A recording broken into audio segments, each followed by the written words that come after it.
Hey guys, എല്ലാവർക്കും നമ്മുടെ അടുത്തൊരു വീഡിയോ വെച്ച് മൈൻക്രാഫ്റ്റ് ഹാർഡ് കോർ എപ്പിസോഡിലേക്ക് സ്വാഗതം.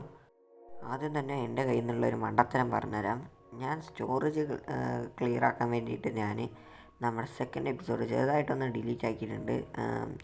ഞാൻ വേണമെന്ന് വെച്ചിട്ട് ഡിലീറ്റ് ആക്കിയതല്ല, എല്ലാം എഡിറ്റ് ചെയ്ത് കഴിഞ്ഞിട്ടെല്ലാം അപ്ലോഡ് ചെയ്യാൻ നിൽക്കുന്ന ആ ടൈമിലാണ് ഞാൻ സ്റ്റോറേജ് ഇല്ല എന്ന് പറഞ്ഞിട്ട് അത് ഞാൻ ഡിലീറ്റ് ആക്കി കളഞ്ഞത്. സോ സെക്കൻഡ് എപ്പിസോഡിൽ ചെയ്തത് എന്തൊക്കെയാണെന്ന് വെച്ച് കഴിഞ്ഞാൽ, നമ്മളൊരു വില്ലേജ് കണ്ടുപിടിച്ചു. ആൻഡ് നമ്മളത് ചെറുതായിട്ടൊരു ബേസ് ഉണ്ടാക്കാനുള്ള ഏരിയയും കണ്ടുപിടിച്ചു. പിന്നെ കുറച്ച് അയണും മൈൻ ചെയ്തു. ഇത്രയാണ് നമ്മൾ സെക്കൻഡ് എപ്പിസോഡിൽ ചെയ്തത്. പിന്നെ നമ്മൾ നമ്മുടെ വില്ലേജറിനെയൊക്കെ സെക്യൂർ ആക്കി വെച്ചിട്ടുണ്ട്. എല്ലാ വില്ലേജറിനെയും സെക്യൂർ ആക്കി വെച്ചിട്ടുണ്ട്. അതാണ് നമ്മൾ സെക്കൻഡ് എപ്പിസോഡിൽ ചെയ്തത്. ഇത്രയും അയണാണ് ഞാൻ പോയി മൈൻ ചെയ്തത്. പിന്നെ കുറച്ച് ഇതിൻ്റെ അകത്തും ഇരിക്കുന്നുണ്ട്. ഇതും കൂടി ചേർത്ത് കഴിഞ്ഞാൽ 44 അയണായിട്ടുണ്ട്. ആൻഡ് ഈ ഒരു അയൺ മൊത്തം നമ്മൾ ഫാംസിനും കാര്യങ്ങൾക്കും വേണ്ടിയിട്ട് യൂസ് ചെയ്യുന്നതായിരിക്കും. ആർമറും കാര്യങ്ങളൊന്നും ഉണ്ടാക്കുന്നില്ല. ആൻഡ് ഇന്നത്തെ എപ്പിസോഡിൻ്റെ കോൾ എന്ന് പറഞ്ഞാൽ നമുക്ക് ഒരു കിഡിലൻ ബ്രീഡറും കാര്യങ്ങളൊക്കെ സെറ്റാക്കണം. പുതിയൊരു ഡിസൈനും കാര്യങ്ങളും കിട്ടിയിട്ടുണ്ടോ ട്രൈ ചെയ്ത് നോക്കാം. സോ ഗൈസ്, ഫസ്റ്റ് തന്നെ നമുക്ക് റിസോഴ്സും കാര്യങ്ങളും ഗ്യാദർ ചെയ്യണം. നമ്മുടെ കയ്യിൽ ഇപ്പോൾ ബ്ലോക്കായിട്ട് ആകപ്പാടെ നമ്മളുടെ കയ്യിൽ 19 കോബിൾ സ്റ്റോണേ ഉള്ളൂ. സോ നമ്മൾക്ക് അപ്പുറത്തായിട്ടൊരു കേവ് ഉണ്ട്. അവിടെ പോയിട്ട് കുറച്ച് കോബിൾ സ്റ്റോണും കാര്യങ്ങളൊക്കെ മാന്തിയിട്ട് വരാം. ഇതാണ് ആ കേവ്.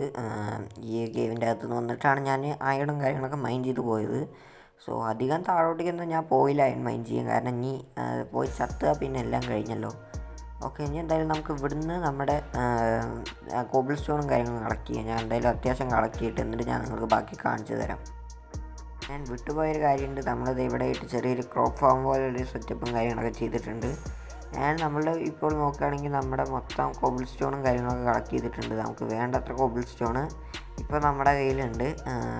3 സ്റ്റാക്കിൻ്റെ അടുത്തുണ്ട്.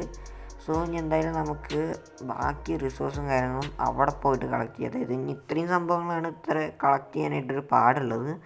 സോ ഇനി നമ്മുടെ ഈ ഒരു ബ്രീഡറും കാര്യങ്ങളൊക്കെ നമ്മൾ നമ്മുടെ വില്ലേജിൻ്റെ അകത്താണ് ഉണ്ടാക്കാനായിട്ട് പോകുന്നത്. ഇവിടെയൊന്നും ഉണ്ടാക്കുന്നില്ല, കാരണം ഇവിടെയൊക്കെ നമ്മൾ അയൺ ഫാമും വില്ലേജറിനെ വെച്ചിട്ടുള്ള ട്രേഡിംഗ് ഹാളൊക്കെ നമ്മുടെ ബേസിൻ്റെ അടുത്താണ് ചെയ്യാനായിട്ട് പോകുന്നത്. ഈ ഒരു ഭാഗം ബേസ് വരുന്ന ഏരിയ ആണെന്ന് ഞാൻ നേരത്തെ തന്നെ പറഞ്ഞു.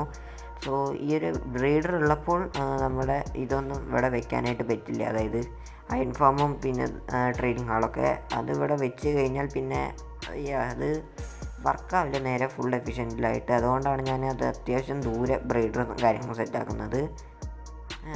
ബ്രീഡർ ഇത് ഇവിടുന്ന് ഇങ്ങനെ നേരെ പോയാൽ ബ്രീഡർ ആയിട്ടുണ്ട്. ആൻഡ് ഇവിടെ ആയിട്ട് വേറൊരു ചെറിയൊരു കേവ് ഉണ്ട്. ഇതിനെ നേരെ പോയി കഴിഞ്ഞാൽ ഇത്തിരി മുമ്പ് കണ്ട കേവിൻ്റെ അടുത്തോട്ടേക്കാണ് പോവുക. ആൻഡ് ഇവിടെയൊക്കെ ഞാൻ അത്യാവശ്യം ലൈറ്റപ്പും ചെയ്തിട്ടുണ്ട്. ഇവിടുന്നും കുറച്ച് അയൺ കിട്ടി എനിക്ക്. ഇനി ഇതിനെ നേരെ പോയി കഴിഞ്ഞാൽ നമ്മുടെ വില്ലേജ് എത്തിയിട്ടുണ്ട്. വില്ലേജും ബേസും തമ്മിൽ വലിയ ഡിസ്റ്റൻസ് ഇല്ല, ചെറുതായിട്ട് അടുത്ത് തന്നെയാണ്, എന്നാൽ അധികം അടുത്തുമല്ല. അങ്ങനത്തെ ഒരു ഡിസ്റ്റൻസിലാണ് നമ്മുടെ വില്ലേജ് ഇരിക്കുന്നത്. ഇവിടെ അടുത്തായിരുന്നല്ലോ. അതോ ഇരിക്കുന്നത് ഇതാണ് വില്ലേജ്. പിന്നെ ഈ വില്ലേജിൻ്റെ അകത്ത് ഞാൻ പറഞ്ഞല്ലോ, എല്ലാ ബേസിനകത്തും നമ്മുടെ വില്ലേജർ ഉണ്ട്. അതായത് കിടക്കുള്ള എല്ലാ ബേസിനകത്തും നമ്മുടെ വില്ലേജറുണ്ട്. ഇത് കണ്ടില്ലേ, എല്ലാത്തിനും ഞാൻ പൂട്ടി വെച്ചിട്ടുണ്ട്. നമ്മൾ ഇവിടെ ഈ വില്ലേജും തപ്പി വന്നപ്പോഴേക്കും തന്നെ നൈറ്റായി. അപ്പോൾ തന്നെ എൻ്റെ കയ്യിലുള്ള ബ്ലോക്ക് വെച്ചിട്ട് ഞാൻ എല്ലാ ബേസും ഇതാക്കിയതാണ്. ആൻഡ് ഇവിടെ എന്താ നല്ല വലിയ കേവ്. ഞാൻ ഈ കേവ് ഇതുവരെ കണ്ടിട്ടില്ലല്ലോ. ഞാൻ ഈ ഭാഗത്തോട്ടേക്കൊന്നും വന്നതേ ഇല്ല. ഞാൻ വന്നതും ഈ വില്ലേജറിനെ സേഫ് ആക്കിയിട്ട് അങ്ങനെ എൻ്റെ ബേസ് വയ്ക്കാനുള്ള സ്ഥലവും തപ്പിപ്പോയി. ഈ ഭാഗത്തോട്ടേക്കൊന്നും ഞാൻ അധികം വന്നിട്ടേ ഇല്ല. ഇതോടെയായിട്ട് ഒരു ക്രീപ്പർ നിൽക്കുന്നുണ്ട്. അവിടെ എന്തോ കോപ്പറല്ലേ ഇത്? യെസ്, കോപ്പറാണ് കേസ് ഇത്. ഇനി ഇവിടെ ഇവിടെ ക്രോപ്പ് ഫാമും കാര്യങ്ങളും ഉണ്ട്. ഇതിൻ്റെ അകത്ത് നമുക്ക് ക്യാരറ്റ് എടുക്കണം. ക്യാരറ്റ് എടുക്കാനാണ് നമ്മളിപ്പോൾ വന്നത്. നമുക്ക് ക്യാരറ്റും കൂടി എടുത്തിട്ട് നമ്മുടെ ഓരോരോ റിസോഴ്സും കാര്യങ്ങളൊക്കെ കളക്ട് ചെയ്യാം. ആൻഡ് അതിലൊന്നാണ് നമ്മുടെ ഈ ക്യാരറ്റ്. നമ്മൾ ഇത്തവണ ക്യാരറ്റാണ് വെക്കാനായിട്ട് പോകുന്നത്. പൊട്ടാറ്റോയും വീറ്റൊന്നും അല്ല, നമ്മൾ ക്യാരറ്റാണ് വെക്കാനായിട്ട് പോകുന്നത്. സോ ക്യാരറ്റും കാര്യങ്ങളൊക്കെ എടുക്കട്ടെ. എല്ലാ ക്യാരറ്റ് എടുത്തപ്പോഴേക്കും നമുക്ക് 16 ക്യാരറ്റാണ് ഇവിടുന്ന് കിട്ടിയിരിക്കുന്നത്. പിന്നെ പൊട്ടാറ്റോയും കൂടി ഞാൻ എടുക്കുന്നുണ്ട്. നമ്മൾ ബേസിൽ പോയിട്ട് ഫാം ചെയ്യാതെ. യെസ്, ഇനി നമുക്ക് എന്തായാലും ഇവിടെ ഇനി കറങ്ങി നിൽക്കേണ്ട. നമുക്ക് പെട്ടെന്ന് തന്നെ നമ്മുടെ നമ്മുടെ ബ്രീഡറും കാര്യങ്ങളൊക്കെ വെക്കാനുള്ള സ്ഥലവും തപ്പിപ്പോവാം. ഞാൻ ഏകദേശം വെക്കുന്നത് അത്യാവശ്യം പ്ലെയിൻ ആയിട്ടുള്ളൊരു സ്ഥലത്താണ്. എന്നാൽ വില്ലേജിൻ്റെ അടുത്തുമാണ്. അങ്ങനത്തെ ഒരു ഏരിയയിലാണ്. ഇവിടെയൊക്കെ ഇഷ്ടംപോലെ സ്ഥലങ്ങളുണ്ട്. ആൻഡ് ഇനി ഇത് ഇവിടെയൊക്കെ ആയിട്ട് വെക്കാം. ഇവിടെ വലിയ കേവ് ഒന്നും ഇല്ല എന്ന് തോന്നുന്നു. ഒരു ബെഡും കൂടി നമുക്ക് വേണം, പിന്നെ എല്ലാ റിസോഴ്സും നമുക്ക് വേണം. ആൻഡ് ഇതിനകത്ത് ഇപ്പോൾ കളക്ട് ചെയ്യാൻ പറ്റാത്ത കുറച്ച് സാധനങ്ങളുണ്ട്. അതായത് ഡിസ്പെൻസർ, പിന്നെ കുറച്ച് സംഭവങ്ങൾ, അതൊക്കെ നമ്മൾ പിന്നീട് വെക്കുന്നതായിരിക്കും. ആൻഡ് ഈ ഒരു ബ്രീഡറിൻ്റെ ട്യൂട്ടോറിയൽ ലിങ്ക് വേണമെങ്കിൽ താഴെ ഡിസ്ക്രിപ്ഷനിൽ പോയി നോക്കിയാൽ മതി, അവിടെ കിടക്കുന്നുണ്ടാവും. നിങ്ങൾക്ക് അവിടെ നിന്ന് നോക്കിയിട്ട് എൻ്റെ ഈ ഒരു ബ്രീഡർ സെറ്റാക്കാം. ഞാൻ ഈ ഒരു ഡിസൈൻ ആദ്യമായിട്ടാണ് ട്രൈ ചെയ്യാനായിട്ട് പോകുന്നത്. പുതിയൊരു ഡിസൈനാണിത്. ഓക്കെ, നമുക്കെന്തായാലും ആ ഒരു ഭാഗത്ത് തന്നെ നമ്മുടെ സംഭവങ്ങളൊക്കെ സെറ്റാക്കാം. സോ ഗൈസ്, നമ്മളിത് ഇവിടെ നോക്കുകയാണെങ്കിൽ അത്യാവശ്യം വേണ്ട എല്ലാ സാധനങ്ങളും കളക്ട് ചെയ്ത് വെച്ചിട്ടുണ്ട്. ആൻഡ് ഇനി എന്തായാലും ഞാൻ ബിൽഡ് ചെയ്തിട്ട് ചെറിയൊരു ടൈം ലാപ്സ്.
വലിയ സമയമൊന്നും ഇട്ടില്ല ഗൈസ് ഇത് ഉണ്ടാക്കാനായിട്ട്. സോ ഇതേ നമ്മൾ നമ്മുടെ ബ്രീഡറും കാര്യങ്ങളൊക്കെ സെറ്റാക്കിയിട്ടുണ്ട്. ഇനി നമുക്ക് വെക്കാനായിട്ടുള്ളത് 2 വില്ലേജറിനെ ഇതിൻ്റെ അകത്തോട്ടേക്ക് കൊണ്ടുവന്ന് വെക്കണം. സോ അതാണ് ഇനി നമുക്ക് ചെയ്യാനായിട്ടുള്ള പരിപാടി. സോ ഞാൻ എന്തായാലും ഇനി 2 വില്ലേജറിനെയും കൂടി സെറ്റാക്കട്ടെ. ഈ ബോട്ട് ഇവിടെ വെച്ചാൽ അത് അതിൻ്റെ അകത്തോട്ടേക്ക് കയറിയിട്ടുണ്ട്. ആൻഡ് ഇനി ഈ ഒരു ബ്ലോക്കും കാര്യങ്ങളൊക്കെ മൊത്തം പൊട്ടിക്കുക. ആൻഡ് ഇനി നമുക്ക് ഇവനെ മെല്ലെ ആ ഒരു ബ്രീഡറിൻ്റെ അടുത്തോട്ടേക്ക് കൊണ്ടുപോകാം. ആൻഡ് സൂക്ഷിച്ച് കൊണ്ടുപോകണം. ഇനി ഒരു ബ്ലോക്ക് താഴ്ന്നു കഴിഞ്ഞാൽ എല്ലാം പോയി കറക്റ്റ് ബ്ലോക്കിൽ കൊണ്ടുവരണം. കാരണം നമ്മുടെ കയ്യിൽ ലീഡില്ല. ലീഡ് വെച്ച് കൊണ്ടുവരാനായിരുന്നു ഞാൻ നോക്കുന്നുണ്ടായിരുന്നു. പക്ഷേ ഈ ഒരു എപ്പിസോഡ് ഇത്രയും ഷൂട്ട് ചെയ്തിട്ട് നമുക്ക് ഒരു 1 ടൈം റൈഡർ പോലും സ്പോണായിട്ടില്ല.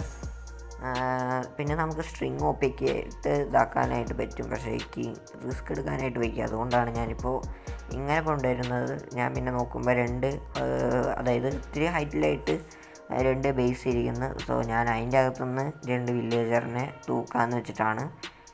ആൻഡ് ഇതിവിടെ മഴയും തുടങ്ങിയാലോ. ഇനി ഇത് മറ്റേ തണ്ടർ സ്റ്റോം ആണെങ്കിൽ ഇവന്മാർ വിച്ചു പോവും. പിന്നെ 2 വില്ലേജറിന് വേണ്ടി വരും പിന്നീട് നമുക്ക് എക്സ്ട്രാ. ഈ ഇത് തണ്ടർ സ്റ്റോം അല്ല എന്ന് തോന്നുന്നു. നമുക്കൊന്ന് കയറി കടന്നു നോക്കാം. അല്ലല്ല, ഇത് നോർമൽ റെയിൻ തന്നെയാണ്. തണ്ടർ സ്റ്റോം ഇത്തിരി റയറാണ് ഗൈസ്. സോ ഇനി എന്തായാലും ഇത് മൂടി വെക്കാം. ആൻഡ് ഇനി ഇതിൽ കൂടെ വല്ല സോംബിയും കാര്യങ്ങളും കയറിയിട്ട് മരടിച്ച് കൊല്ലണ്ട. അതുകൊണ്ടാണ് ഇനി അടുത്ത വില്ലേജറിനെയും കൂടിയും പൊക്കാം. അങ്ങനെ 2ാമത്തെ വില്ലേജറും കൂടി ഇവിടെ ഞാൻ കൊണ്ടുവന്നിട്ടുണ്ട്. വലിയ പാടൊന്നും ഉണ്ടായില്ല ഗൈസ് ഇവന്മാരെ കൊണ്ടുവരാനായിട്ട്. ഇവന്മാർ ഈ ഒരു വില്ലേജ് ട്രാൻസ്പോർട്ടിങ് ലീഡില്ലാത്തതുകൊണ്ട് ഞാൻ ഇത്തിരി ടഫാവും എന്നാണ് വിചാരിച്ചത്. പക്ഷേ 2 ബേസ് ഇതിൻ്റെ മുകളിലുള്ളത് കൊണ്ട് തന്നെ വലിയ പാടുണ്ടായില്ല. ഇനി നമുക്ക് പോയിട്ട് അവിടെ അടച്ചു കൊടുക്കാം. അടച്ചതിന് ശേഷം അവന്മാരെ മെല്ലെ ബോട്ടിൻ്റെ അകത്തുനിന്ന് റിലീസ് ചെയ്ത് വിടാം. അവന്മാർ കറക്റ്റായി പോയി ജോലി എടുത്താൽ മതിയായിരുന്നു. എനിക്ക് വയ്യ ഇനി. അവന്മാർ കറക്റ്റായി ഇവന്മാരാകുമ്പോൾ ചിലപ്പോഴേ ജോലി എടുക്കുള്ളൂ. ഭാഗ്യം അവന്മാർ 2 എണ്ണം പോയി ജോലി എടുത്തിട്ടുണ്ട്. നന്നായി. ഇത്തവണ എന്തായാലും വില്ലേജർ വെച്ചിട്ട് വലിയ പാടൊന്നും ഉണ്ടായില്ല ഇന്നത്തെ എപ്പിസോഡിൻ്റെ അകത്ത്. ഇതേപോലെ ട്രെയിനിങ് ആളും കാര്യങ്ങളൊക്കെ പെട്ടെന്ന് സെറ്റാക്കാൻ മതിയായിരുന്നു. അവന്മാർ വെച്ചിട്ട് വലിയ പാടും കാര്യങ്ങളും ഉണ്ടാവില്ല എന്ന് തന്നെയാണ് ഞാനിപ്പോഴും വിശ്വസിക്കുന്നത്. കാരണം ഇത് ജാവ എഡിഷൻ ആയതുകൊണ്ട് വില്ലേജേഴ്സിന് ഇത്തിരി അനുസരണ ഉണ്ട് ഈ ഒരു എഡിഷൻ്റെ അകത്ത്. ഓക്കെ, ഇനി എന്തായാലും കുറച്ച് സേഫ്റ്റിക്ക് വേണ്ടിയിട്ട് നമുക്ക് കുറച്ച് ടോർച്ചും കൂടി വെച്ച് കൊടുക്കാം. കുറച്ച് ടോർച്ച് വെച്ചിട്ടുണ്ട്, തന്നെ മതിയായിരിക്കും എന്ന് തന്നെ തോന്നുന്നു.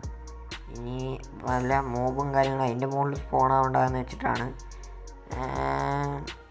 ഇനി എന്തായാലും നമുക്ക് ഇന്നത്തെ എപ്പിസോഡ് ആദ്യം തന്നെ നമുക്ക് ഈ ഇതിൻ്റെ ഒരു വ്യൂ കാണിച്ചു തരാം. അതായത് ഫ്രീ ക്യാം വെച്ചിട്ട് ഇത് ഇങ്ങനെയാണ് ഇതുള്ളത്, കണ്ടില്ലേ? ഇവിടെ വില്ലേജറിൻ്റെ ക്രോപ്പ് ഏരിയ, പിന്നെ അവിടെ ബെഡ്, പിന്നെ ഏറ്റവും അവസാനം ഇവിടെ ആയിട്ടായിരിക്കും നമ്മുടെ വില്ലേജറും കാര്യങ്ങളൊക്കെ വന്ന് നിൽക്കാനായിട്ട് പോകുന്നത്. അത് എല്ലാ വലിയ വില്ലേജറാവും, ചെറിയ ബേബി വില്ലേജറൊന്നും ഇവിടെ വരില്ല. അതേപോലെയാണ് ഡിസൈൻ ചെയ്തിരിക്കുന്നത്. സോ ഇനി എന്തായാലും നൈറ്റ് ആയിട്ടുണ്ട്, കയറി കിടന്ന് ഉറങ്ങാം. ഓക്കെ, ആൻഡ് ഇന്നത്തെ എപ്പിസോഡും കാര്യങ്ങളൊക്കെ വൈൻഡപ്പ് ചെയ്യാനായിട്ടുള്ള സമയമായിട്ടുണ്ട്. ആൻഡ് ഈ ഒരു വില്ലേജർ ബ്രീഡറിൻ്റെ ട്യൂട്ടോറിയൽ ലിങ്ക് ഞാൻ താഴെ കൊടുത്തേക്കാം. നിങ്ങൾക്ക് വേണമെങ്കിൽ കയറി നോക്കിയിട്ട് ഉണ്ടാക്കാം. സോ എന്തായാലും നമ്മുടെ ഇന്നത്തെ എപ്പിസോഡ് ഇത്രയേ ഉള്ളൂ. എല്ലാവർക്കും ഇഷ്ടപ്പെട്ടു എന്ന് വിചാരിക്കുന്നു. നമുക്ക് അടുത്ത എപ്പിസോഡായിട്ട് കാണാം. Tata, bye bye. I'm the king when I'm in the rain. Got my G when I'm in the vein. Gone Olympics on the middleman. Ain't nothing but a go down.